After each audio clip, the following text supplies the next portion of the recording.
Mula 2022 hanggang 2024, 51.5 billion pesos ang inilaan sa DepEd Computerization Program ayon kay Senate President Cheese Escudero. Aniya, tigmahigit 10 billion pesos noong 2022 at 2023 at noong 2024, halos 16 billion pesos ang nakalaan pero hindi ginastos ng DepEd. Sa 51.5 billion pesos na inilaan sa programa, 70% ang hindi nagamit. Kaya mauunawaan daw kung bakit ganoon ang naging alokasyon ng Kongreso para sa 2025. Dapat alam ito ng DepEd at ni Secretary Sonny Angara dahil sila mismo ang nag-report sa Kongreso sa gitna ng budget deliberations ukol sa dismal utilization o hindi mahusay na paggamit ng pondo ng DepEd. Si Senadora Amy Marcos may tanong. In the event na may savings, pwede naman dagdagan. Pero it's a big if. May savings ba talaga? Sa dinami-dami, sa limpak-limpak na salapin na linagay sa program, talaga bang sigurado tayo? Hindi tayo nakakasigurado. Samantalang yung krisis natin sa edukasyon, yun ang talagang walang kaduda-duda. Sabi ni Senador Mig Zubiri, maaari naman daw muling ipatawag ng Pangulo ang BICAM para maayos ito. Pero ilang kongresistang miyembro ng BICAM hindi sang-ayon. I don't think there's any need for us to reconvene as a BICAM because we've already ratified it in both chambers, so in both the Senate and in both the House. So we're very satisfied with the versions. Kung ano man ang magiging move ng executive within this time until the signing, so antayin na lang po natin. The President can or may exercise his veto powers. Sa labas ng Kamara, nagprotesta ang mga grupong tutol sa mga pagbabago sa budget na inilagay sa BICAM. Partikular ang pagbabawas sa pondo sa edukasyon at mga serbisyo, pati ang paglobo ng budget ng Kongreso. Kaya ang panawagan po natin, ibalik sa bicameral itong version na ito. Maaari naman po talaga itong gawin ng kasalukuyang Senate and Congress kasi may power naman talaga silang gawin ito. 31.29 billion pesos ang pondong nakalaan para sa Kongreso sa ilalim ng panukalang budget na isinumite ng Budget Department noong Hulyo. Pero sa BICAM, lumobo ito sa mahigit 50 billion pesos.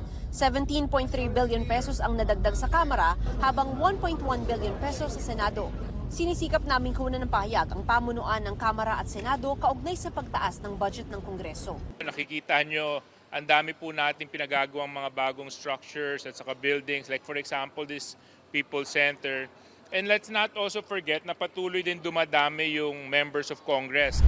Hindi naman masabi ng ilang miyembro ng BICAM kung saan galing ang idinagdag na budget. I'm not privy to, although I'm in the BICAM, as where it was really taken, no? Pero when you look at the budget kasi, we also take particular interest in how we do it, balance ba? With all. I cannot pinpoint. I don't think it's from DepEd. Hindi naman daw galing ang pondo sa subsidy na tinanggal sa PhilHealth. No, hindi ho. Ang kinuha po sa subsidy, like as previously explained, was used for the completion of the continuing construction ng Philippine Cancer Center, yung pagtapos po ng mega hemodialysis center sa National Kidney, yung continued expansion ng Lung Center of the Philippines, yung patuloy po na paggawa ng specialty centers sa iba't ibang regional hospitals. Para sa GMA Integrated News, Mav Gonzalez ang inyong saksi. Tulfo, Villanueva, Villarcincia, Villarmark, Zubiri, the Senate President. With 20 affirmative votes, 0 negative, 0 abstention, House Bill number 5731 is approved on third reading. So, ang utak po ninyo ay investment, hindi po service. Ginisa ang PhilHealth ng mga miyembro ng Good Government and Public Accountability Committee ng Kamara kung bakit tila raw inuna pa nilang i-invest ang kanilang pondo kaysa ipinantulong sa mga miyembro gaya ng pagpapalawak ng mga benepisyo. Sabi ni Congressman Romeo Acop ng Antipolo, sa loob lang ng isang taon, kumita ng interes ang investment ng PhilHealth ng halos 10 bilyong piso. Ang nakikita ko business na kayo The money of PhilHealth should be used to increase the package or to decrease the contribution. Sorry, Mr. Ledesma. Chinek ko yung background mo. Investor, mga pinanggalingan mo pala sa mga investment, asset, liabilities. I understand magaling ka sa investment. But this is an entirely different matter. So dito, ang investment natin dito, buhay ng tao.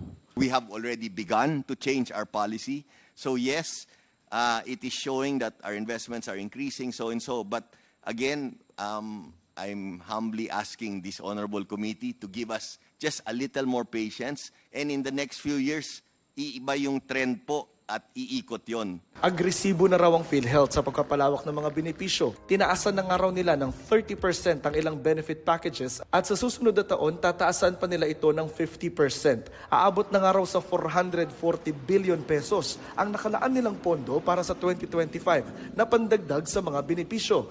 Matatanda ang tinanggalan ng subsidiya ang PhilHealth sa 2025 national budget.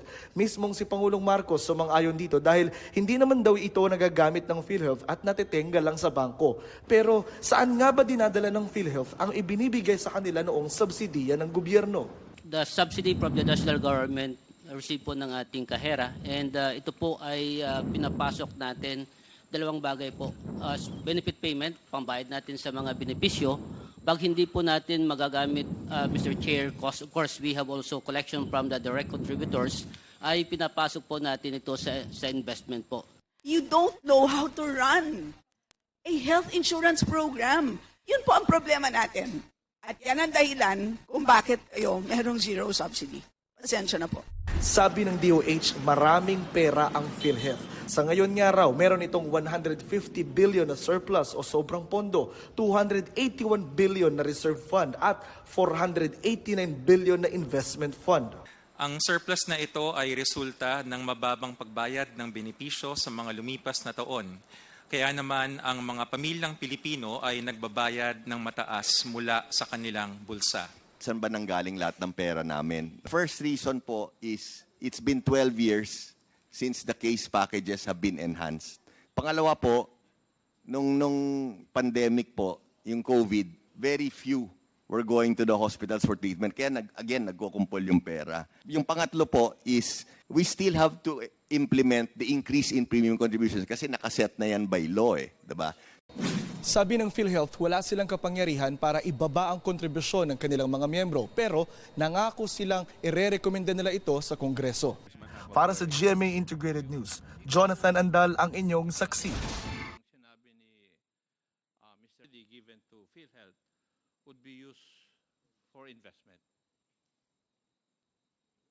Tama po ba yung Mga kapuso, maging una sa saksi. Mag-subscribe sa GMA Integrated News sa YouTube para sa iba't ibang balita.